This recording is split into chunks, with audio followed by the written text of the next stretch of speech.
सहभागिता रहे जी जी ई उत्साहजनक रहल। जी जी और ओकरा बाद जी जगन्नाथपुर गाँव पालिका जी जी काल के दिन में परसा जिला के दुर्गम गाँव पालिका के जगह रहे। जी 6 गो वार्ड रहे। जी जी आज वार्ड बा, पहले 6 गो पंचायत रहे जी जी और परसा जिला के दुर्गम जगह रहे। जी। लेकिन आज संघीयता अला के बाद जी। स्थानीय चुनाव के जनप्रतिनिधि लोग के निर्वाचित होला के बाद जी आज जगन्नाथपुर गाँव पालिका के कोनो गाँव में जाए के पुल बा, सड़क बा, अपने 4 चक्का लेके आराम से जा सकतानी। जी। काल के अवस्था मोटरसाइकिल लेके जाए वाला ना रहे, जी। आज 4 चक्का लेके अपने जा आदमी 4 चक्का लेके जा सकता, लेकिन अपने ही के जी गांव पालिका अंतर्गत में रहे वाला कहीं ना कहीं संठी मनिए कहीं ना मसिहानी चाहे परसौनी जन रहल बाटे परसौनी बहुअरी रोड, जी उ रोड के अवस्था कैसन बा? काल के हिसाब से आज बढ़िया बा। जी अपने परसौनी के जौन बात उठैनी है जी जी जी जो रोड बाटे जौन सीधे जा रहल बाटे उ हमनियो के जानी सन, एकदम सही बात रुआ कहनी है। तो उ रोड में कितना लगानी बजट आई रहे या कितना के विकास भइल बा? जगन्नाथपुर गाँव पालिका के 6 वार्ड में जी जी अपने चली जी। अनुगमन करी, जी। परिवर्तन अपने के लेके। तो हम बताओ हम मने वहां नइखी गइल अनुगमन नइखी कइले त अपने के हवा ताल में तो हम लाठी में नइखी चलावत। हम तो वहां गइल बानी, हमरा अध्ययन बाटे, तब तो अपने के हम रेडियो में बोला के निमतिया गइल बानी तो 4 साल पहले भी गइल रहती और अभी भी गइल बानी, तो फर्क अपने तो जरूर लोकल ना फर्क तो लोकल बा। फिर चली पहले साल विकास देख के आए, पहले साल 40 लाख के बजट रहे, ओकरा बाद में 20 लाख के बजट रहे, फिर अब किया 56 लाख के बजट आइल बा आ खाली गिट्टी या बालू रुवालो छिटवा हुआ सा। सब करोड़ हो। जी जी जी जी एमे कर्मचारी के तलब भी बा जी। अपने के भौतिक निर्माण के तरफ जितना रही उतने ने विकास करेंगे जी। लेकिन अपने जगन्नाथपुर गांव पालिका के जी 1 से लेकर 6 तक जी हमनी खातिर पूरा बराबर बा। जी अपने 1 नंबर वार्ड में चल के देखी, पीपरडाड़ी गांव से शुरू करी। पीपरडाड़ी गांव में काल के दिन में पैदल जाए के रास्ता ना रहे। जी जी वही तरह अपने के पाड़ेपुर गांव में पैदल घूमे वाला रास्ता ना रहे। जी जी वही तरह अपने के बिशुनपुरवा हो गई, पैदल गांव में जाए वाला रास्ता ना रहे। जी जी पुल रहे तो बगल में हर साल टूट देवे तो वहाँ कलभट बना के जाए वाला रास्ता बनावल गई। जी जी ओकरा बाद में 2 नंबर वार्ड में वही तरह तेसौता गांव में पैदल चले वाला रास्ता ना रहे, आज पूरा पक्की ढलान हो गई, सपर गई दसौता। उतने ना वार्ड नंबर 3 में बिजबनिया गांव पूरा अपने के पूरा पक्की ढलान सपर गई। जी खलुचड़ी में 80% सपर गई। अपने के जगन्नाथपुर में कार्यालय भवन परसा जिला के सबसे नमूना बनल बा। जी परसा जिला के 10 रंगशाला एगो वीरगंज में महानगर पालिका में बा, ग्रामीण क्षेत्र में जगन्नाथपुर गांव पालिका में रंगशाला बन रहल बा। जी जी अपने के रंगशाला कितना बजट में बनता? अब केंद्रीय सरकार के बजट है, हमनी के वोट से पास करके बनावता। जी जी अब 5 वर्षीय योजना है, जमे से 3 बरस हो गई, 2 बरस में वो संचालन हो। जी हई जो रास्ता के अपने बतैनी है कि 40 लाख 20 लाख 56 लाख रुपया के जो रास्ता है जो बतैनी हम अपने के संठी मनियारी परसौनी वाला जी ये अपने के कहनी है कि ना में करोड़ से रहे, कितना करोड़ के रहे? हम जगन्नाथपुर के टोटल बजट के हम बतैनी है जी लाख अपने कहता नहीं तो लाख ना उ एगो छुटिया के बा रोड में उतना के बजट छुटियावल रहे, लेकिन सिर्फ वहाँ गिट्टी बालू ही जनता देखे के मिलल बा, तो ढलान नहीं के। जगन्नाथपुर गांव पालिका में जी जी कोनो ऐसा टोल नहीं के जी जहाँ पक्की ढलान नहीं के भाई। आज के जमाना में अगर गिट्टी बालू के कोई काम करता तो समझी को विकास ना हो। तो यानी कि जे हमरा के जानकारी देले बा उ गलत बा। अब कहीं भी गांव से एक गांव से दूसरा गांव के बीच के शरीफ सर हम बताओ तनी सर अपने के बात गलत बा, हम गलत नहीं कह सकते, ऐसे गलत नहीं कह सकते। एक गांव से दूसरा गांव के बीच के जो रास्ता बा उमे अपने अगर माटी गिरावल नहीं करत आप बजट कम बा तब पक्की ढलान तो ना हो सकी। लेकिन मेन हमनी के टारगेट टेंशन की हर एक गांव में हर एक टोल में लोग के पैदल चले में भी चप्पल निकाल के चलो, पैदल चले में चप्पल निकाल के चले के अवस्था मने रहे। लेकिन वो परिवर्तन कौन परिवर्तन है कि जे उतना 40 लाख 20 लाख 56 लाख बजट आइल अपने लोगों में छुट्टी आइले रहनी गांव पालिका के द्वारा, लेकिन वो क्लियर ना भइल, वो अभी तक गिट्टिए बालू में सीमित रह गइल। जैसे बजट छुटिया दल गई जी अब काम हो गई जी आ ओकरा बाद में अनुगमन से पैसा जो निकासा होल ओकरे के रुआ माने जी का छुटिया दल गइल काम भइल कि ना भइल उ ना मानल जाई। हमरा जनता के कथि चाहिए? हमरा कहे के मतलब जनता ई समझे वाला जन सुने शरीफ सर के प्रश्न खाली सड़क पर जाता ना सड़क ना हमर अभी बात बहुत समय बाटे अपने से बहुत सवाल पूछल जाई, ऐसा बात नहीं के शिक्षा जौना में बानी हम अपने के सवाल पूछे न जब बैठल ले बानी अपने के रेडियो सेट पर तो बहुत सवाल बा जौन पूछल जाए कि विस्तृत रूप से हमारे कार्यक्रम के नाम है शरीफ सर सीधा सवाल, तो सीधा सवाल करी, सीधा जवाब दिया। हम लटपटर के बातें ना बतियावे, सीधा सवाल के सीधा जवाब। कितना परसेंट अपने के परसेंट जिला के सिर्फ एगो जगन्नाथपुर गांव पलिका, कितना परसेंट में अपने के काम कहीं ना कहीं परसेंट के द्वारा भइल गई काम अधूरा हो गई? जगन्नाथपुर गांव पलिका में परसेंट के कामे ना होला, उपभोक्ता से काम होला और जौन बेसिक योजना रहला तो ई टेंडर लो ओमे ना परसेंट कमिशन के माध्यम से कहीं ना कहीं के बारे में हमनी के तो जानकारी नहीं है। वहां जितना भी काम हमनी के मार्फत से भइल बा, जगन्नाथपुर गांव पालिका के उप प्रमुख लगायत बहुमत से जौन काम भइल बा ओमे परसेंटेज सेंटेंसेज आ जो अपने जौन कहत रही हमनी नहीं कमीशन वाला बात अपने के गांव पालिका में नहीं के भइल। हमनी के जगन्नाथपुर गांव पालिका में कमीशन वाला काम नहीं के भइल। जौन भी काम भइल बा ठोक बजा के भइल बा। अपने 6 नंबर वार्ड के वाड़ा कार्यालय चल के देखी, अपने के ऐतिहासिक वाड़ा कार्यालय मिली। जगन्नाथपुर गांव पालिका के अपने के प्रसूति गृह बनैले बनी सब। तो खाली सुनो खाली वाड़ा कार्यालय बना देला से, एगो भवन बना देला से और गांव में देला खाली गेट बना देला वाला, गेट बना देला से जनता के विकास हो जाई। जब पहले रोड बनावली ओकरा बाद में गेट बनल, जैसे भौतिक पूर्वाधार ना रही तो अपने प्रसूति कहां कराई पहली का बात। ओकरा बाद में अपने के वाड़ा कार्यालय बा, अब व्यक्ति के घर में अगर काम होता तो जगन्नाथपुर गांव पालिका के दायित्व बनत बा कि हम अपन वाड़ा कार्यालय अपने से चलाई। ओकरा बाद में अपने के हम जानकारी करावे चाहतनी कि परसा जिला के जगन्नाथपुर गांव पालिका दिव्य युवा क्लब से सहकार्य करके 9 वर्ष से लेकर 19 वर्ष के बालिका लोग के ब्रिज कक्षा संचालन करके और ठूली दीदी कह के एगो बहनी लोग के नियुक्ति करके आ ओइसन बालिका जो स्कूल के से बाहर बा, जो स्कूल में पढ़े नहीं जात, उ लोग के शिक्षा के मूल धार में लिया के आ उ लोग के पढ़ा के आज एडमिशन 5 क्लास 4 क्लास में एडमिशन उतने ना जे रोजगारी करे के चाहता उ लोग के सिलाई कटाई पहले शिक्षा दे के 2 घंटा शिक्षा के बाद में सुनो 1 मिनट हम बताओ। हां जी 2 घंटा उ लोग के ब्रिज कक्षा संचालन करके जब पढ़ ले लोग तो उ लोग से पूछल गई तहनी के अब काम मन बा, व्यवसायिक रूप में जाए के बा आकि कथी करे के बा। तो व्यवसायिक रूप में जे जाए के चलक आय अर्जन करे के जाए के चलक ओकरा के लोग के सिलाई कटाई के तालीम दे के आ ओकरा बाद में उ लोग के मशीन हस्तांतरण कर देनी सन। उतने ना जे लोग बकरा पालन करे के चलक उ लोग के बकरा पालन के सिखा के आ उ लोग माने बकरा पालन के सिलाई कटाई जेकरा के भइल बा ओकरा के करैले बाइल। लेकिन शिक्षा जीते से पहले सबसे पहले लोग कहला कि शिक्षा और स्वास्थ्य में परिवर्तन लाए। शिक्षा में कितना परिवर्तन लाइल बनी? अपने के गांव पालिका में 31 गो स्कूल बा मालूम बा बताओ तनी। सुनो 31 गांव पालिका में हां हाई स्कूल सिर्फ एगो मुसियानी रहे। ओकरा बाद में अपने के +2 ओकरा बनावे में हमनी की सफल हो गई। ओकरा बाद में जगन्नाथपुर में हाई स्कूल कक्षा 10 तक स्वीकृत करा देनी सन। ओकरा बाद में बिजबनिया में 10 क्लास तक स्वीकृत करा देनी सन। मसियानी के स्कूल में तालाबंदी काहे भइल? मसियानी स्कूल में शिक्षक के कमी रहे, जौन बालिका लोग के जायज मांग रहे एकदम जरूरी रहे। ओकरा पर समय पर सुनवाई ना भइल। अधिकृत लोग के सरुआ कोई अधिकृत को वो अधिकृत करते करते ढिलाई भइल, जौना के चलते बच्चा लोग के जौन मांग रहे उ जायज मांग रहे। ऐसे कि शिक्षक ना रही, खाली भौतिक पूर्वाधार बना देम, स्कूल का कोठा बना देम, बड़का बड़का हॉल बना देम तो उससे पढ़ाई तो ना हुई। ऐसे हमनी के बच्चा लोग खातिर टीचर का आवश्यकता पड़ता और टीचर के वैकेंसी निकलता और टीचर के नियुक्ति नहीं के होकर टीचर लोग के रुआ बात करता। टीचर लोग रहे के चाहे, लेकिन टीचर लोग के कहीं ना कहीं राजनीति खेलो के वो माध्यम से टीचर लोग के स्वयं गांव पालिका के अध्यक्ष जी उपाध्यक्ष जी अपने के पार्टी के लोग सरुआ करा देलक। शिक्षक लोग के अगर सरुआ टीचर लोग जी गांव पालिका में शिक्षक के कमी यही तरह बा और ओकरा बावजूद भी अगर सरुआ करावल जाता तो ई बताएं जे अपना पैनल के टीचर लोग के बुलावल गइल उस समय से ना आइल तो शिक्षा में तो अवस्था बिगड़ गई। अपना पैनल के टीचर और दूसरा पैनल के टीचर से बेसी जे राजनीतिक दल के लोग वहां बा जेकर बेटा काठमांडू पढ़ता, बिजनेस पढ़ता, बेंगलोर पढ़ता तो वो अपन तो केहू के हटाई या कोई के पढ़ाई उससे फर्क ना पड़ी। लेकिन जे गरीब निमुखा वहाँ के जनता बा जे जगन्नाथपुर गांव पालिका में ओकर जन्म भइल बा और उ विश्वास उहे स्कूल पर जगन्नाथपुर गांव पालिका के रखले बा आ उ लोग के अगर टीचर के व्यवस्था नहीं कइल जात तब बताई जे शिक्षा के अवस्था का रही, वहाँ के विद्यार्थी का पढ़ी। बिना टीचर के अपने के विषयगत टीचर ना रही तो 1 2 गो टीचर आज 4 गो 5 गो टीचर से काम चली।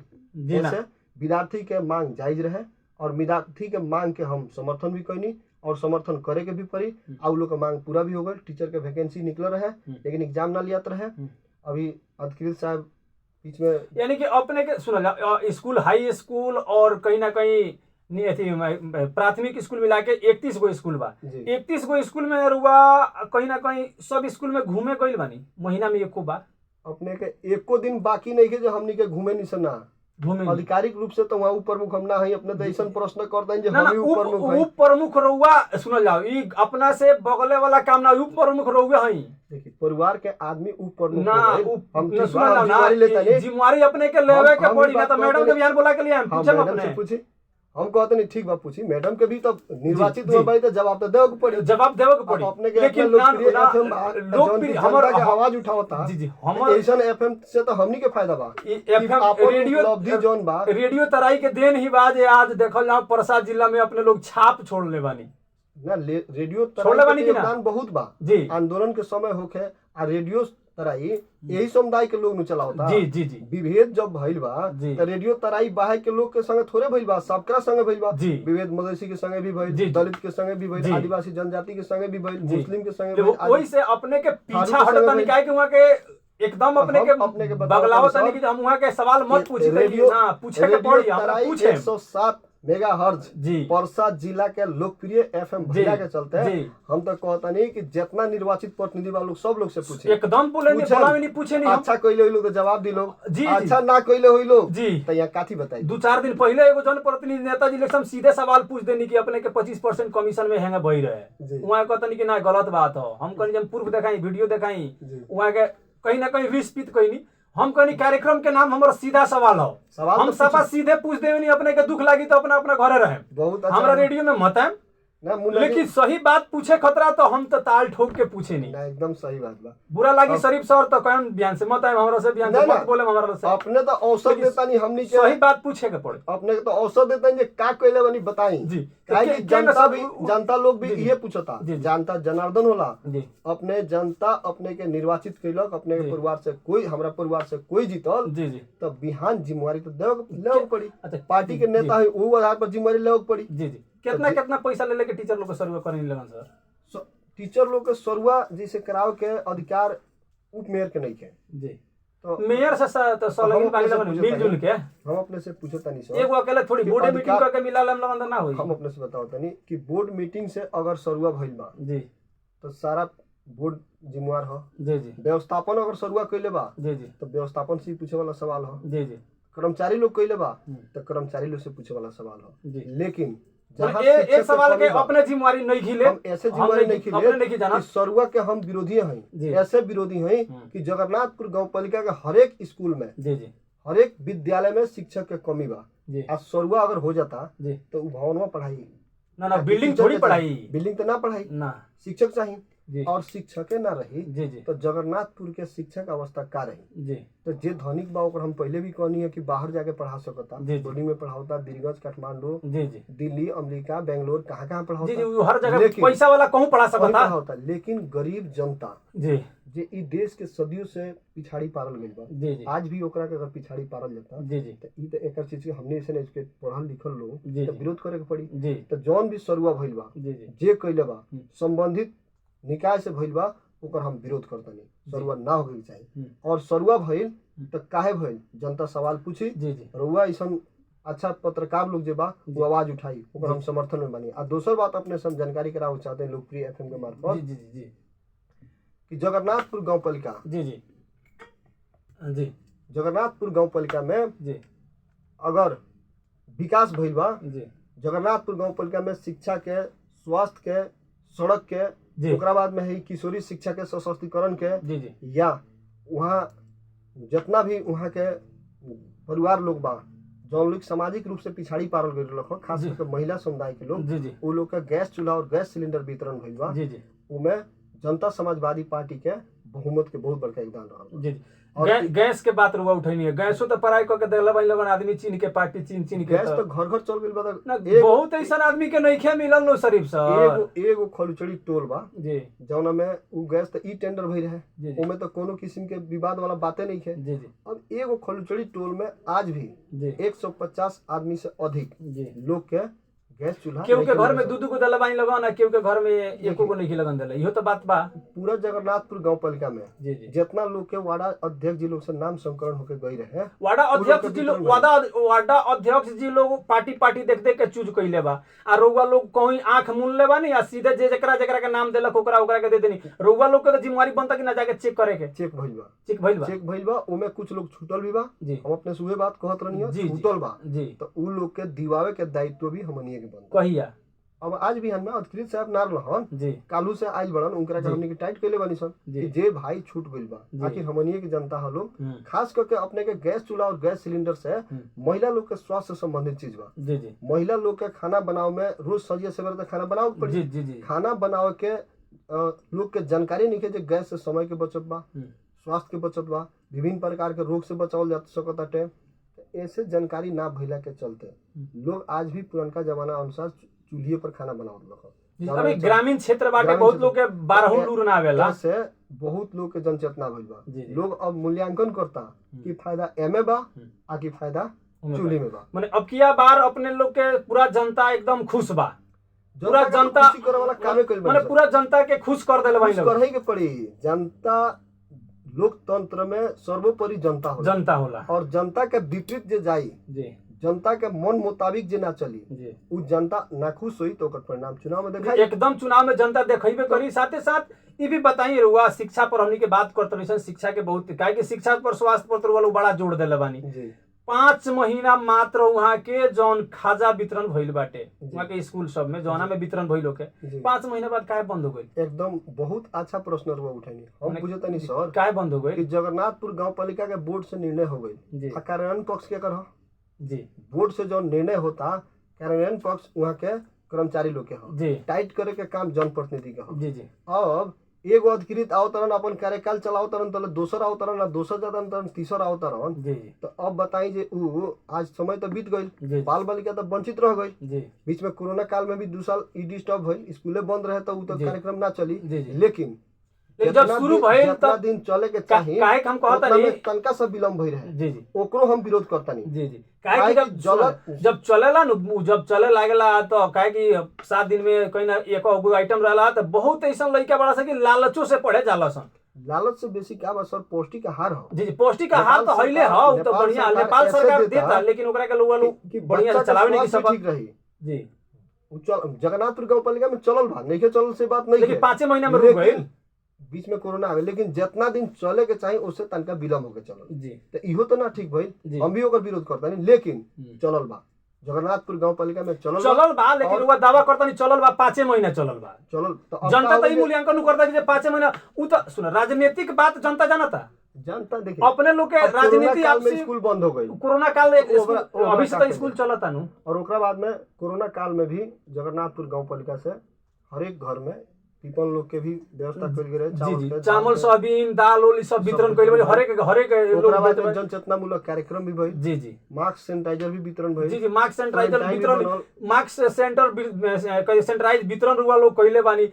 गांव में कितना के बजट में मास्क आ सैनिटाइजर वितरण कइले बानी? हमनी के भाई आई पढ़ने के बजट छुटिया के जगन्नाथपुर गांव पालिका जनप्रतिनिधि यहाँ तक खाली मास्क आ सैनिटाइज वितरण करे में लाखों रुपया के खरीद के बजट अपने के तो मालूम है जी जी। जनप्रतिनिधि के खरीद करे के मिली जी जी ना, लेकिन ओकरा हिसाब लेवल जाला, ओकरा बजट में कर्मचारियों लोग से तो अपने लोग के तो मिलू भगत बरहेला, कोनो मिलू भगत नहीं के कर्मचारी लोग से।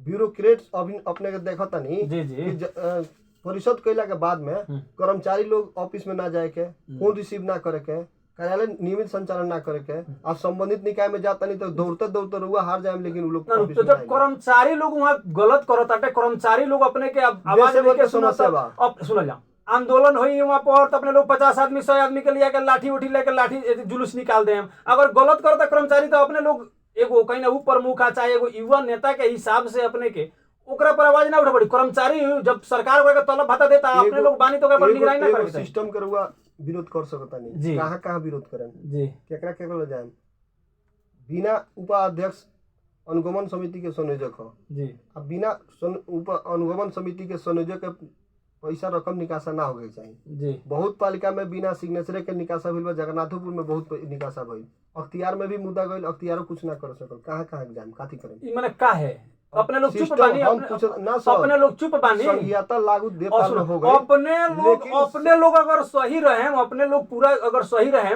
कर्मचारी यही गलत कर दी, कर्मचारी यही गलत बात ना करिए, कर्मचारी यही ड्यूटी पर ना आई, ओकरा के जौन कर्मचारी गलत करता, त्रुटि करता, जनता के साथ विश्वास के साथ हनन करता, कर्मचारी के यहाँ से रेफर करी, के रेफर करी रहुआ लोग अपने संघीय सरकार के कर्मचारी वालों, संघीय सरकार आइल बाटे अभी ना देखनी पर सही लगा अवस्था, एक आदमी जाता तो एक आदमी लाइन में लगा, जनता के खतरा आइल बा लोग कि अपना खतरा। ई बात उ लोग से पूछी जी, जे तोहनी के परसे जिला में तछाड़ मछाड़ करत रहता लोग, देशों में और जिला नहीं खे जी, और जिला में संघीय सरकार एगुड़े आदमी के रिपीट कौना फायदा से एक जगह लोग आवत हटे जी, आइला के बाद में कितना ईमानदारी पूर्वक अपन काम करता। अब सारा जिम्मेवारी स्थानीय निकाय पर ये 4 वर्ष में जितना देश में गलत भइल बा, जितना विकास नहीं के भइल, जितना बिगड़ल बा, जितना सिस्टम खराब बा, ये स्थानीय निकाय के लोग पर ऊपर धार दे आकि पहलहू वाला बतिया पूछे। जी जी, हम कहते नहीं स्थानीय निकाय वाला लोग 4 साल में जितना देश के बिगड़ल सिस्टम बा इहे लोग के बनाव के जिम्मे दे दें, सिस्टम बने के संघीयता इला के बाद में परिवर्तन भइल। अपने लोग में सुन, अपने लोग अगर 5 साल अपने लोग कहीं ना कहीं अब लगभग पूरा होके के ही हो रहल बा, 5 साल में अपने लोग से सिस्टम एगो चेंज ना होके सकल सर। अपने के सुन जा, अपने के गांव पालिका के देखल जाओ तो मंत्रालय के सचिव लोग, मंत्रालय के सचिव महीना में 3 गो हम बैठाता लोग, उ लोग से सभी प्रश्न जोड़ी लगना, हमनी एकदम पूछम सन, हमनी जोड़ी लगना एकदम पूछम सन, केंद्र के भी हमनी के नेताजी लोग से हमनी के सवाल पूछनी सन। यहां आइला पर लेकिन यहां आइला पर रउआ लोग अब इतना समझी कि रउआ लोग अब कैसन मेयर बानी, कैसन उप मेयर बानी, कैसन अपने के युवा एगो नेता बानी लोगन के सिस्टम चेंज, काहे कि सिस्टम ही सब, जब तक सिस्टम चेंज ना होई तले रउआ लोग कुछ करे वाला बानी ना। अपने खाली अपने जितना बढ़िया से प्रश्न करते हैं हमरा बहुत अच्छा लगता है। ये चुनाव जीतल तब सिस्टम चेंज होई ना सर, ई तो हमनी के संघर्ष करिए रहल बानी सन। ई चुनाव जीते खातिर हम अपने के मुन्ना जी बताओ, केंद्र सरकार त्रुटि करत रही है, रउआ लोग गांव पालिका में भोगत रहे हैं। एकदम सही बात रुआ कहनी है। ई प्रश्न रुआ लोकप्रिय एफएम से उ लोग के भी जोड़ी जी, आप पूछी एकदम 1 महीना में कोई गो अधिकृत एगुड़े गांव पालिका में बैठावल जाला जी, अधिकृत के काम कथी हो जी, ऑफिस जाए के कि ना जाए के जी, तो ई बात रुआ पूछी ना, तो ओकरा बाद में हम मुन्ना जी अपने से एकदम एकदम एकदम अपने बात कहनी हम जरूर पूछें। लेकिन हम एगो बात के कहीं ना कहीं हाइप में रहल बानी, हम एक बात सोच रहल बानी काथी हम काथी अपने के रेडियो हमनी के श्रोता सामुदायिक रेडियो तराई 107 मेगाहर्ट्ज पर सुन रहल बानी कार्यक्रम सीधा सवाल। हम बानी मुन्ना ठाकुर और आज हमारे कार्यक्रम के अतिथि रहल बानी शरीफ गद्दी, जसपा पार्टी नेपाल के युवा नेता शरीफ गद्दी हमनी के साथ में आज हमनी के बातचीत कर रहल बानी सब, रउआ भी सुन रहल बानी। शरीफ सर, एक बात हरेक जनता जाने के चाहता कि अपने लोग युवा नेता बानी, एगो कहीं ना उप मेयर के श्रीमान बानी, फिर भी अपने लोग से सिस्टम चेंज नहीं के होके सकत। ई तो सब जितना बात रुआ कहता नहीं सभी राजनीति के एगो तोपे वाला बात हो। सिस्टम ना सुनो, अपने के स्वीकार करे के पड़ी, लागला ही बानी सन शरीफ सर, अपने के स्वीकार करे के पड़ी कि हाँ हमनी के असफल रहल बानी सन। हमनी के असफल हइले नहीं सन, असफल नहीं तो सिस्टम का चेंज ना भाई, सिस्टम चेंज करही के पड़ी। कहिया होई अपने मंत्री हम ना बन जाए ना, मंत्री के विरोध में हमरा बोले के होई तो हम बोलें जी। अगर जौन मंत्री से त्रुटि भइल बा कि एगुड़े महीना में एगुड़े पालिका में 3 बेर अधिकृत बैठावल जाता थे, आ उ अधिकृत नियमित रूप से कार्यालय संचालन नहीं करत, ओकर विरोध खुला रूप से आज ना कैली तो कब कैली? विरोध करे के पड़ी और विरोध हमनी करता नहीं सन, करते करते थक जाता है, फिर भी उपलब्धि कुछ नहीं, कोनो थाके के बात नहीं के सर। मधेश आंदोलन जब भइल न शुरू में जी जी, तो लोग का बुझलक जे बोलू ई तो पानी के अथी है बुलबुला हो दी 2-4 दिन में राइट। संघीयता मुद्दा रहे, आज संघीयता स्थापित भइल। ये जितना भी नियम विपरीत काम हो रहा बा नेपाल में, ये बहुत जल्दी एकर अंत हुई। देश में सुशासन के जरूरत बा, सुशासन आई। देश में आज भी विभेद बा, विभेद के अंत हुई। आज भी भ्रष्टाचार बा, भ्रष्टाचार के अंत हुई। अपने कहतनी जनप्रतिनिधि कहिया तक विभेद लाग गइल बनी सन, हमनी ऐसन युवा परिवर्तन कर सकता, हमनिए के लागम सन, हमनिए के करम सन। अपने देखी ना, अपने देखी काल के अवस्था का रहे। जगन्नाथपुर गांव पालिका के बारे में हमरा से रउआ पूछनी हो, जगन्नाथपुर गांव पालिका में ऐसे पहले सांसद लोग ना जीत रहे, काथी विकास के लिए रहे बताई ना हमरा के? का ओकरा नेपाल सरकार बजट के पैसा ना देवे? जिला विकास समिति ना रहे, गांव विकास समिति ना रहे, कहाँ एको बीता रोड पुल ढलाई रहे बताई? यानी कि जगन्नाथपुर गांव पालिका में एक गांव से दूसरा गांव में जाए वाला कहाँ रास्ता रहे? आज चली तो अपने के जगन्नाथपुर गांव पालिका शान से अपने कह सकता कि हम जगन्नाथपुर गांव पालिका में अपने गाड़ी लेके घूम सकता नहीं, कोनो दिक्कत नहीं है। ऐसे परिवर्तन संभव बा। उठल जाओ, जागल जाओ, जे जहां से वहां से आवाज उठावल जाओ, जे गलती करता ओकरा से पूछल जाओ। परिवर्तन संभव बा, एकदम संभव अब किया बार चुनाव हुआ लोग, अब किया लड़े, अब किया अपने लोग के जनता पूरा विजयी बनाई। विश्वास बा, काम करें जनता के सुख में, जनता के दुख में, जनता के मांग अनुसार वह काम करें, विकास के पूर्वाधार बढ़िया से बनाए, जनता के मन मुताबिक रहे, जनता में रहे, जनता मूल्यांकन करी, जनता जीतेबे करी। जनता अब किया फिर से अपने लोग के वोट दी, बात भी जनता हर एक सुनत आटे। एक साथ साथ ई बताई कि अपने के कहतानी कि सब कुछ ठीके बा, सब कुछ ठीके बा, अपने के जगन्नाथपुर गांव पालिका के कोनो ऐसा अस्पताल नहीं है कि में दवाई पूरा जनता जाला तो मिलेला, यो बात सवाल बा। नेपाल सरकार कुछ दवाई पेठावला हर बात पर नेपाल सरकार काहे कहतानी शरीफ सर, नेपाल सरकार कहतानी अभी सुनो, अभी सिंह दरबार रोवे लोग बानी। अच्छा ठीक बा, स्थानीय सरकार के खाली जनता हो, आगे प्रदेशों सरकार बा, संघीय सरकार बा, प्रदेश सरकार पूरा बढ़ने वाले स्थानीय सरकार से सबसे ज्यादा सवाल, सबसे ज्यादा लोग उंगली केकरा पर उठावला, जे नजदीक रहला, जे नजदीक में रहला ओकरा के, जे घर के मालिक जे रहला ओकरा से क्यों मांगेला के बा, माने हमर भैया मालिक हउन तो घर में लोग फलाना के सनन अपने से मांगे जाई। कृषि भी देखे के बा, अपने के स्वास्थ्य भी देखे के बा, अपने के शिक्षा भी देखे के बा, अपने के यातायात भी देखे के बा, अपने के खाने पानी भी देखे के बा। कौन कौन सेक्टर पहले से जीरो से सारा काम शुरू भइल। जी जी, बजट आवता सीमित, काम बा असीमित। अब सब चाहे जो हम कर दी तो सब तो ना हो गए, लोग जाला अपने के कोई ना गांव पालिका के स्कूल कोई ना अस्पताल में लोग जाला, तनका सुकु कर जाला तो टाका तक ले मारे के व्यवस्था नहीं के सर, एमे खर्चा ज्यादा नहीं है, खर्चा ज्यादा नहीं है। कुछ अस्पताल में ये अवस्था हुई, हम ही नहीं कर, बहुत अस्पताल के हमरा लगे इन्फॉर्मेशन मिलल बा, चाहे हमनी के कभी गइल बानी सन घूमे फिरे, टाका मारे खतरा कहला लोग नहीं के, पोखरिया चल जाई, चाहे वो एगो और कौन चौक बा अपने के वहां पर चल जाई। देखिए स्वास्थ्य में तो समस्या बा जी, हमनी के जो गलती बोल के एफएम के से लोकप्रियता हासिल नहीं करे जी, जौन समस्या बा उ कहे के पड़ी। लेकिन तीन तरह के सरकार बा, सिर्फ स्थानीय से वो काहे पूछता नहीं, प्रदेश से भी पूछी, एकदम से भी पूछी, एकदम। ई सवाल सुनो, ई सवाल एकदम हम विधायक साहब से भी पूछे, सांसद जी से पूछे नहीं, रुआ देखले ओके हम चाहे हम कहूँ पूछे नहीं, सापा ढीठे पूछे नहीं, डंका के चोट पर भी हम पूछे नहीं, हम पूछ दे हम। अगला दिन में देखें बिहान इहे कार्यक्रम में 7 बजे से हम निमतेले बानी, कहीं ना कहीं के रहल बानी, वहाँ का नाम एक बार हम मिस हो रहल बानी, वहाँ प्रदेश सांसद जी, प्रदेश सांसद 3 नंबर के दू के वहाँ के रहल बानी मियाँ जी, चलिए बिहान मंजूर मियाँ जी के हम बिहान निमतेले बानी, मंजूर अंसारी जी बिहान आए, तो प्रदेश के बाद वहाँ से पूछे, स्थानीय बात बता, स्थानीय बात तो अपने से पूछे, जौन प्रदेश देखी जनता प्रदेश सर काल का जौन जी हर एक सेक्टर में हम अपने कहते जी जी, आज चलिए में परिवर्तन जरूर भइल जी जी, लेकिन रह गइल जे जौन होके के चाहिए उ नहीं है, काहे कि बजट सीमित रहेला और काम अपने के हर एक सेक्टर में करे। जी जी, अपने के लगे अगर 100 रुपया बा, जी जी, अब बाजार में सामान किने जाता नहीं, 500 के सामान किने के बाद तो 100 रुपया का किन के लिया, 400 तो बाकी रह जाए। जी जी, तो फिर धीरे धीरे परिवर्तन हुई, एक नाम में परिवर्तन हो। अब उस सामानों किने में अपने क्वालिटी वाला किनता नहीं, बिना क्वालिटी वाला किनता नहीं, अगर क्वालिटी वाला किनता नहीं जनता वो देखता, बिना क्वालिटी वाला किनता नहीं जनता वो देखता, ओकर मूल्यांकन चुनाव में हुई, चुनाव में जनता अपने के जवाब दी, ओमे कोनो लाव लपियाल नहीं है, जे जैसन कइले बा ओइसन अब किया देखाई जनता रिजल्ट दी। जी जी, साथे साथ ये भी बता दी हमनी के कि जौन अपने लोग बटले बानी बूढ़ा पेंशन मिलेला जी, बूढ़ो पेंशन लोग के धाका धुकी कह के मिलेला, ये बात सही है। ई बूढ़ा पेंशन वाला जौन बात पूछता नहीं, तो हमनी से पूछे वाला बातें ना हो। नानू संघीय सरकार का के लोग वाडा अध्यक्ष लोग बढ़ते नहीं, वाडा अध्यक्ष लोग के कोनो मलाल नहीं है, तो रुआ लोग तो वाडा अध्यक्ष के ऊपर के बानी, रुआ लोग के दायित्व बा। हम तो वार्ड अध्यक्ष, हम तो वहां के जनते बानी या ना तो पार्टी के नेता बानी। हम एगो बात कहते हैं, परिवार से जिम्मेवारी से भागत आनी, अपने बात भागे के मतलब का बाजे प्रत्यक्ष हम नानू है।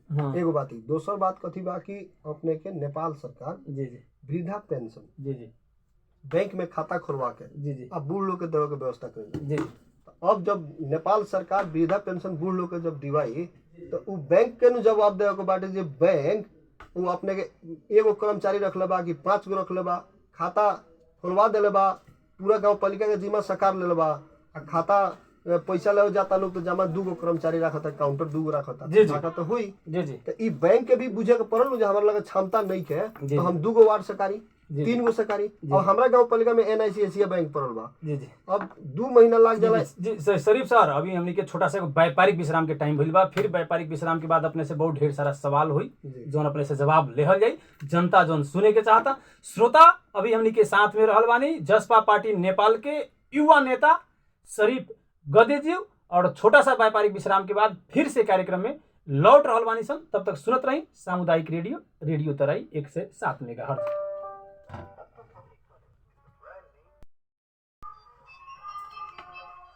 छोटा सा व्यापारिक विश्राम के बाद फिर से कार्यक्रम में उपस्थित हो चुकल बानी हम अपने के दोस्त मुन्ना ठाकुर। शनिवार बाहेक हरेक दिन सुनते आ रहल बानी सजिया के 7 बजे से कार्यक्रम सीधा सवाल, और आज हमने के कार्यक्रम के अतिथि रहल बानी जसपा पार्टी नेपाल के युवा नेता शरीफ गदेजी। विज्ञापन के बाद फिर से स्वागत बाटे अपने के।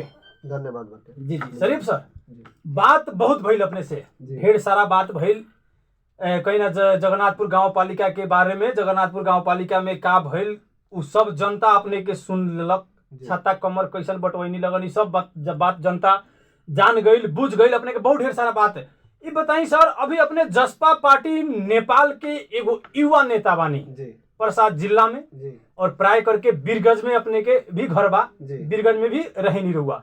अभी तकले अपना के पार्टी के कौना दृष्टि से रुआ देखता नहीं? अभी तले ये लोग के रवैया नेताजी लोग के जो बड़का नेताजी लोग बालो उन लोग के अवस्था के ना पार्टी मुद्दा के राजनीति करे वाला पार्टी हो। जी और जनता से उठल पार्टी भइला के चलते जी जनता समाजवादी पार्टी आज भी जनता के बीच में लोकप्रिय बा। हाँ, जनता समाजवादी पार्टी में कुछ अवसरवादी लोग आए गए, वो पार्टी राष्ट्रीय राजनीति में अइला गइला से कोनो फर्क ना पड़ेला। ऐसे जनता समाजवादी पार्टी जनता में लोकप्रिय रहे, आज भी जनता समाजवादी पार्टी लोकप्रिय में बढ़ले बा। अपने के पार्टी के कहीं ना मेयर साहब चल गए अन्य पार्टी में, और दोसर नेताजी लोग सब जाता एने से वो ने अपने के गोइल खाली लौकता। आ 2 गो पार्टी प्रवेश भइल को ई ना देखना, जितना लोग पार्टी प्रवेश नहीं के लोग करत उतना लोग तो छोड़ के चल जाता। बीरगंज महानगर पालिका के राजेश मान जी ऐसा हस्ती जी जनता समाजवादी पार्टी में प्रवेश कैला। जी मेयर साहब कहाँ चल गए? राजू शाह ऐसा जी लोग मेयर साहब कहाँ चल गए? आंदोलन से मेयर साहब आइलन जी आंदोलन में मेयर साहब रहलन। आंदोलन में तो मेयर साहब तो हवा के ताल में हेलीकॉप्टर से अइलन, पैसा वाला पार्टी बड़ा ना चुनाव के बेरा अइलन, फिर चुनाव के बेरा चल गइलन।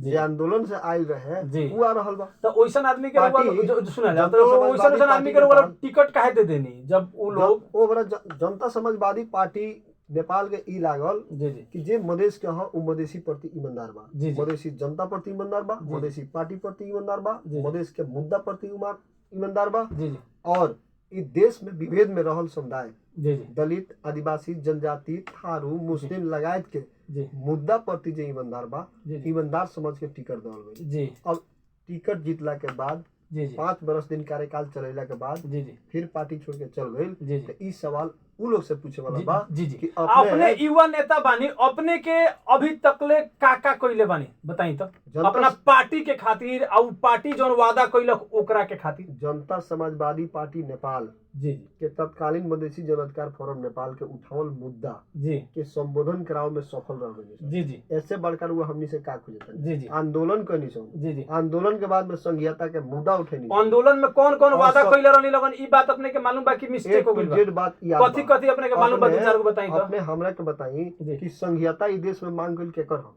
सबसे पहला बात अपने लोग के तो संघीयता लियाओ में सफल हो गई। अपने लोग के ई बहुत बड़ा देन बाटे, मधेश आंदोलन के बहुत बड़ा देन बाटे कि हर जगह पर देखल जाऊं तो मधेसी के एगो पहचान मिलल बा, एगो नाम मिलल बा, एगो इज्जत मिलल बा। ई तो बड़ा देन बा। अपने के धन्यवाद दें कि अपने हमनी के मधेश के मुद्दा के और जनता के उठावल मुद्दा के समस्या के समर्थन करनी है, एकरा खातिर अपने के भी हम धन्यवाद। हमनी के रेडियो तराई 107 मेगाहर्ट्ज आंदोलन में अपने लोग से बेसी तो हमनी के रेडियो तराई मधेश देखने सब देखल बात है। मेगाहर्ट्ज मधेश के सबसे लोकप्रिय एफएम बा। हम अपने से कहते नहीं सर कि काल के दिन में अपने देश के नागरिक अपने देश में जाता तो उ कहता कि हम नेपाल आइल बानी। एउ से बड़का विभेद कोनो होला? करिया चेहरा देख के अपने कोनो तबका निकाय में समस्या नहीं के होकल जात। एउ से बड़का कोनो विभेद होला? ई सब बढ़िया बा। अपने के हम कहतनी अपने के पहचान मिल गई, ऐसे बड़का अपने के उपलब्धि का चाहिए, उसमें हम सफल बनी। इतने ना, काल के दिन में जब मधेश आंदोलन भइल तब मधेश के लोग जाके नेपाल सरकार मिटा के मधेश सरकार लिखे, तब प्रशासन से लाठी चार्ज होकर पीटल जाए।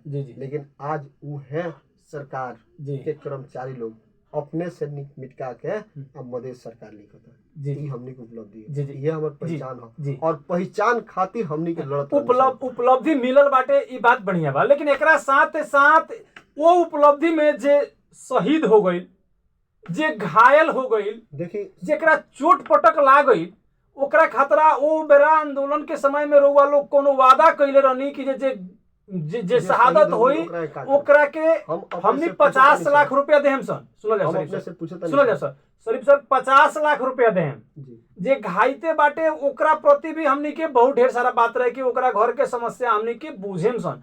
आज उ शहीद जे भइल बाटे ओ घर कल्पता, जे घायल बाबू तड़पता, इलाज भी नहीं तड़पता। हम प्रश्न समझ गए सर, हमरा कहे के मतलब कि शांतिपूर्ण आंदोलन में जे गोली चलवैल का ई देश के यही पटिया में गृह मंत्री कोई रहे। आज सरकार ना तो ओकरा तो अपने लोग वादा कइला रहनी कि हमनी के सरकार बनी 2 नंबर प्रदेश में, तो हमनी के प्रदेश सरकार मधेसी शहीद लोग खातिर, उनका परिवार लोग खातिर आज रोजगारी के अवसर देलक, बीच बीच में सम्मानित कार्यक्रम भी रखलक। ओकरा बाद में जेकरा चलते वे शहीद लोग के बदौलत आज देश में इतना बड़का परिवर्तन भइल। हम अपने से पूछता नहीं कि जौन पार्टी के लोग गोली चलवैल उस सत्ता में बाकी ना, वो लोग गोली प्रश्न करी कि शांतिपूर्ण आंदोलन में सीना में और मुड़ी में गोली मार के शहीद काहे बनाओ। आज सवाल हमनी से पूछता नहीं, ठीक बा सत्ता में भी वही लोग बा जे लोग गोली चलवैल, लेकिन सत्ता में बाटे तो 2 नंबर प्रदेश में तो रउआ लोग के सत्ता बानू, अपने अपना क्षमता अनुसार आके अपने के कहीं ना कहीं अपने के अध्यक्ष जी आके बीरगंज में भाषण करके कह सकतारन कि जे शहादत होई ओकरा के हम 50 लाख रुपया देहम। सर आंदोलन के टाइम में अपने प्रश्न करतनी जे आंदोलनकारी रहे ओकरे से अपने कभी प्रश्न करी, हम प्रश्न करतानी सीधा शांतिपूर्ण आंदोलन में गोली जे चलैला ओकरा से पूछे नहीं उ काहे ओकरा से पूछे गोली चलैला। हम सीधा बात के जाने के चाहता नहीं, या चाहे सब हर एक जनता जाने के चाहता कि उ वादा जौन मुंह से निकल गइल के कइले रहे अपने बताई के वो अपने के उपेंद्र यादव जी ना कइले राष्ट्रीय अध्यक्ष जी ई कइले कि शहीद लोग के सम्मानित करे के पड़ी, सम्मानित करे, गमछा एगो ओढ़ा के सम्मानित करला से होई, 1000 रुपया देला से सम्मानित हो जाई, सम्मानित ना होई। उ लोग के रोजगारी दे, 50 लाख वादा के कइले, बाल बच्चा के शिक्षा के व्यवस्था करे अपने के राष्ट्रीय अध्यक्ष जी ना कइले। अपने हर एक मीडिया में आई बात है कि अध्यक्ष शहीद लोग प्रति सम्मान करलन और करे के भी चाहिए। उ लोग के रोजगारी के बारे में हरदम आवाज उठाओ। ई शरीफ गद्दी जी आज हमनी के स्टूडियो में बैठ के कहता नहीं कि जे उपेंद्र यादव जी राष्ट्रीय अध्यक्ष अपने के पार्टी के वादा ना कइले रहलन कि हम 50 लाख रुपया जे शहादत हुई हम अपने के मार्फत हम कहता नहीं कि अपने याद करी माननीय हमनी के पार्टी के राष्ट्रीय अध्यक्ष उपेंद्र यादव जी अपने के पार्टी घोषणा करब ना कर अपने के पार्टी के कहले रहे, हमरा पार्टी के कोई ना करे, केहू तो अपने के पार्टी के कहले रहे, पार्टी नेपाल के कोनो नेता ना कहले, कोनो नेता ई जरूर हवा खाली ही आ गई। ई जरूर कहले लोग कि मधेश के शहीद जौन शांतिपूर्ण आंदोलन से विभेद हुइल बा, सीना में और छाती में गोली चलावल गइल बा, का अपने देश के नागरिक शांतिपूर्ण आंदोलन से अपन अधिकार मांगता तो ओकर अधिकार देवल जाई, आकि ओकरा पर गोली चलावल ना ओकरा के अधिकार देवल जरूरी बा। जे गोली चलावता ओकर दायित्व बनता कि शहीद के हम इलाज कराई, शहीद के हम क्षतिपूर्ति दी, शहीद परिवार के रोजगार के व्यवस्था दी, और जे घायते बा ओकर इलाज कराई, ओकर दायित्व बनता। ओकर सत्ता तो नहीं है, लेकिन यहाँ प्रदेश में सत्ता अपने लोग के बा, पूरा 2 नंबर प्रदेश में सीएम तक ले अपने के बा, मधेश प्रदेश में 6 गो अपने के विधायक बा, 4 गो सांसद बा। हम उहे कहता नहीं, फिर भी मधेश प्रदेश हर एक शहीद परिवार के रोजगारी के व्यवस्था कइले बा, शहीद परिवार के रोजगारी की व्यवस्था कइले बा योग्यता अनुसार। अब मान के चलिए कि अगर पढ़ल लिखल उनका परिवार में लोग नहीं तो राज्य में अपने को रोजगारी देवे तब प्रक्रिया तो पूरा पड़ी जी जी योग्यता अनुसार लोग के रोजगारी के व्यवस्था की जी जी आज सुनो आज जे मूलक कार्यक्रम चला के जी जी बहुत लोग के जौन आवश्यकता रहे कोई भैंसी पालन की इच्छुक रहे भैंसी पालन या जौना हिसाब से उ लोग सम्मानित हो। आज के पीरियड में अपने मुंशी पटेल बगही के वहाँ कभी घूमे गइल बनी देखले बनी मुंशी पटेल जी के अवस्था बारे में हमरा सर कैसे मालूम ना होई जे जेकरा चलते व्हील चेयर पर बैठल हन सर जेकरा चलते देश में इतना बड़का परिवर्तन भई जी जी मुंशी पटेल के अगर मधेश के नेता उनके नहीं के चिन्हत तो अब कैसे हो सकता जी तो अपने लोग चिन्हत में विभेद भई अपने लोग चिन्हत बढ़ले बानी आ उनकर अवस्था अभी के पीरियड में ऐसन बाटे डगमडोल बा उनकर एक एगो कहनाम बा एगो सोच का बा कि सीएम साहब भी गई रहनी वहाँ के घरे जी वहाँ गई रहनी तो वो बेरा वहाँ के साथ में वादा कैले रहनी कि जे हम अपने के कहीं ना कहीं कुछ दिन बीतता तो हम अपने के एगो मंथली के व्यवस्था हम करवा दें प्रदेश सरकार से प्रदेश सरकार से मंथली के चाहे वो 5,000 के 10,000 के 50 सरकार के एगो नियम जे उनको एगो आधार रही लेकिन आज तकले उनकर कोनो आधार वहाँ पर नहीं थे। अपने के पूछले बनी जे मुख्यमंत्री जी जब कहनी ओकरा बाद में कोनो आधार नहीं थे ओकरा बाद 5 साल में एक बेर उनका के 3 लाख सुने 5 साल के भीतर में उनका एक बेर 3 लाख रुपया मिलल बा एक बेर 1 लाख मिलल बा उनकर परिवार के वजन बगई स्कूल में माने काम देहल गइल बा तो उनकर अभी तक ले ई बात पूरा नहीं के बोल के जो हमरो कुछ मिल जाई। अपने से हम बताओ तो नहीं सर कि कोई भी सरकार प्रमुख जी कोनो भी अगर सहयोग करता जी तो नेपाल सरकार के कानून के भीतर रह के करे के पड़ी जी अपने जो कहनी है वही सब अपने से पूछे के चाहनी है जी जी ई जौन भइल बा ई नेपाल सरकार के कानून के भीतर रह के कइल बा जी अब रह गइल जे अपने उनका भाता के कहनी है जी तो भाता 5-5 हजार मिली उ ठीक बा आकि एके बेर 3 लाख जौन मिल गइल अपन कोनो रोजगारी के व्यवस्था कर ले उ ठीक बा वास्तव में कहल कि एक मुश्त मिल गइल तौन ठीक बा ना उ तो बढ़िया वाले के उ कहलन जे हमनी के खाए के पिए के कुछ करे के बाटे तो ओ हिसाब से अभी तक ले ना तोकलक लोग तो अब ई लोग अगर अपने लोग कहीं ना कहीं अब किया बार जीतता नहीं तो खैर बधाई बा उ लोग के मिली अगर उ लोग हार जाई फिर विपक्षी जौन पार्टी बन के आई तन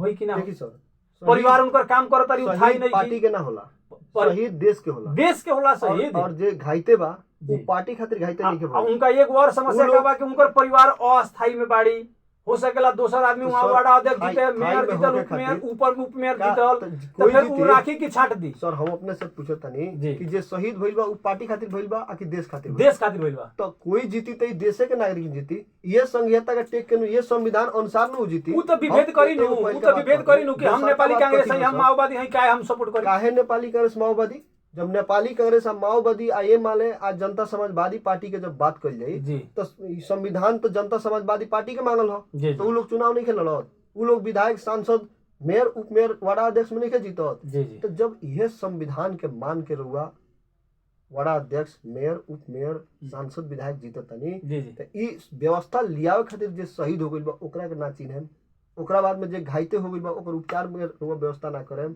रोजगारी ओकरा घाइते परिवार के लोग के रोजगारी मिल गइल बा ओकरा में रुआ अगर साथ ना देम ओकरा के बेरोजगार बनाएम तो जनता भी अपने से जवाब ली उ लोग दी ना दी वो अपने लोग के दायित्व का हो हमनी के दायित्व जौन बा तौन पूरा करता नहीं अपने लोग के जौन दायित्व बा पूरा मुंशी पटेल भी सुनत होइयन अपने के बात वहां के घर परिवार भी सुनत होई कि अपने लोग के जौन दायित्व बा तौन पूरा करत आनी एकरा से बेसी अपने लोग के दायित्व नहीं के अपने लोग के हाथ में नहीं के शहीद परिवार के सम्मानित अगर नहीं के कइल जात भूल जाइल जाता जी या जे घाइते बा उ लोग के भूल जाइल जाता जी तो अब सर रह गइल सवाल जे राजनीति वही लोग के बल पर होताटे संघीयता वही लोग के बदौलत आइल बा उ लोग के भूल के अब मधेश में राजनीति कइल संभव बा हम अपने से पूछे के चाहतानी कि गोली चलावे वाला लोग के भी दायित्व बनता कि ना कि गोली काहे चलावतनी हम शांतिपूर्ण आंदोलन में अगर गोली ना चल रही तो घाइते भी ना होतन उतना लोग के मांग के सिंदूर भी ना धोइत उतना लोग शहीद भी ना होइत तो समस्या जड़ पकड़ी ना सर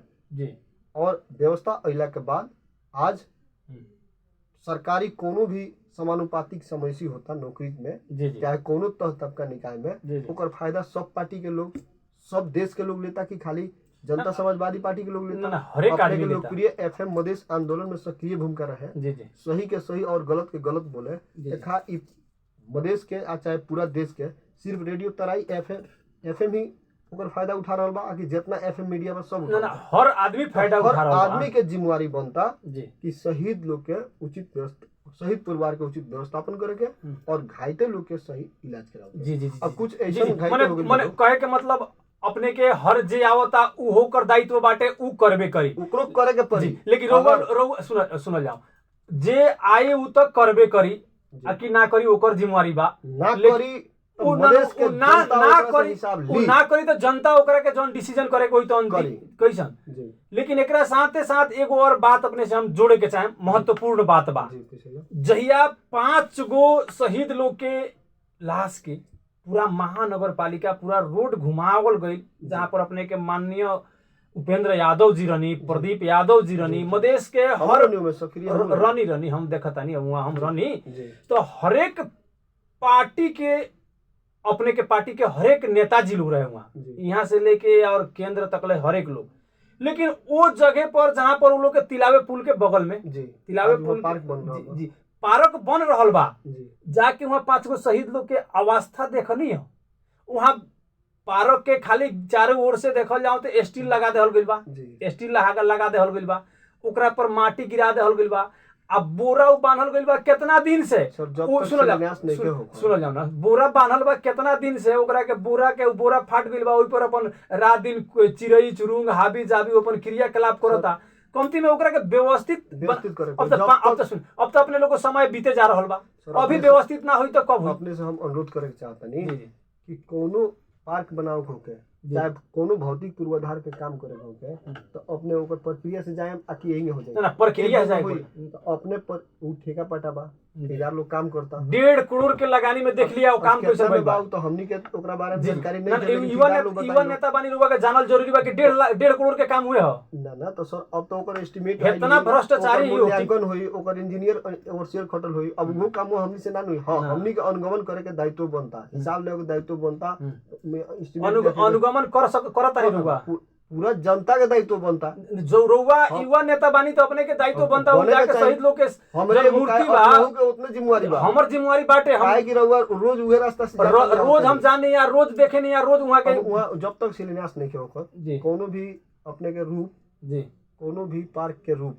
अंतिम भइला के बाद में लौकी, बीच में देखें तो टूटल लौकी। अपने एगो शॉर्ट सिवाओ देता नहीं तो नीमन कपड़ा देता नहीं, दर्जी लोग काट के ओकरा के छितार देता, लेकिन बाद में जब सी के खड़ा कर देता तो वह शॉर्ट कितना अच्छा होता। जी शरीफ सर, हमनी के अपने के समय के अधीन में रह के चले के पड़ेला। अपने से बात बहुत भइल, फिर आवेला दिन में फिर से अपने के हम इम्तिहान अपने के आवाज सब लोग सुन रहल बाटे। जाते जाते अपना जनता से काथी कहे के चाहेम, केंग चुनाव के तैयारी करता नहीं अब किया जनता से ये आग्रह करे के चाहेम कि नेपाल में बहुत विभेद रहे, महिला पुरुष के बीच विभेद रहे, दलित गैर दलित के बीच में विभेद रहे, गोर और काला के बीच में विभेद रहे, ऊंच नीच के बीच के विभेद रहे। उस सारा विभेद के अंत करे में मधेश और मधेसी जनता और जनता समाजवादी पार्टी के नेतृत्व में आंदोलन भइल, परिवर्तन संभव रहे।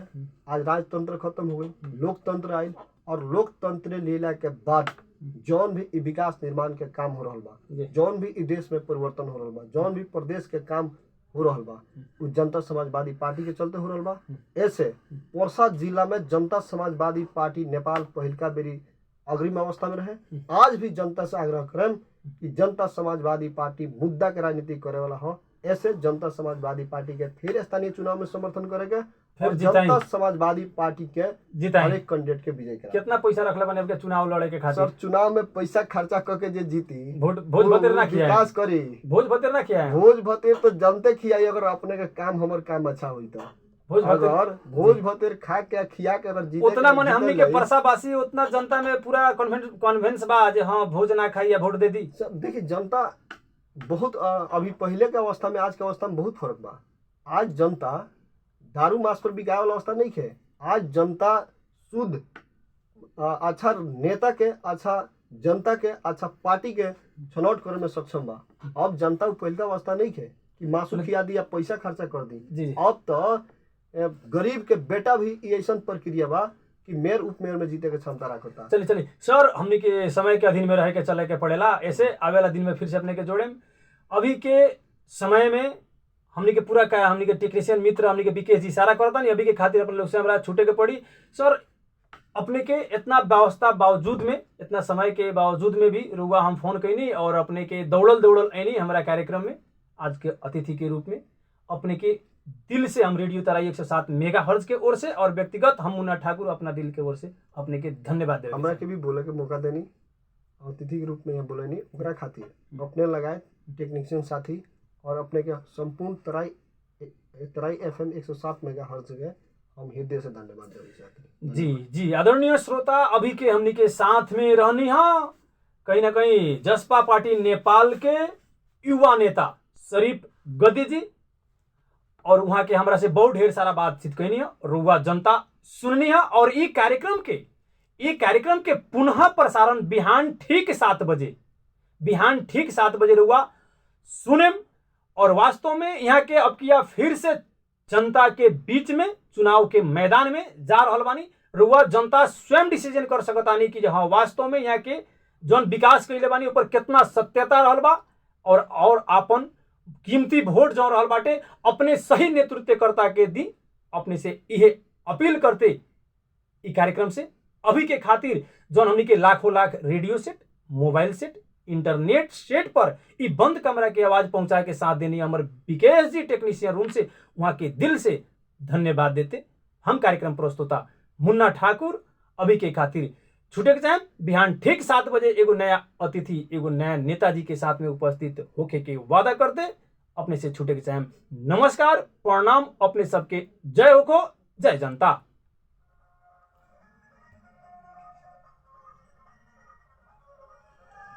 रुकिए।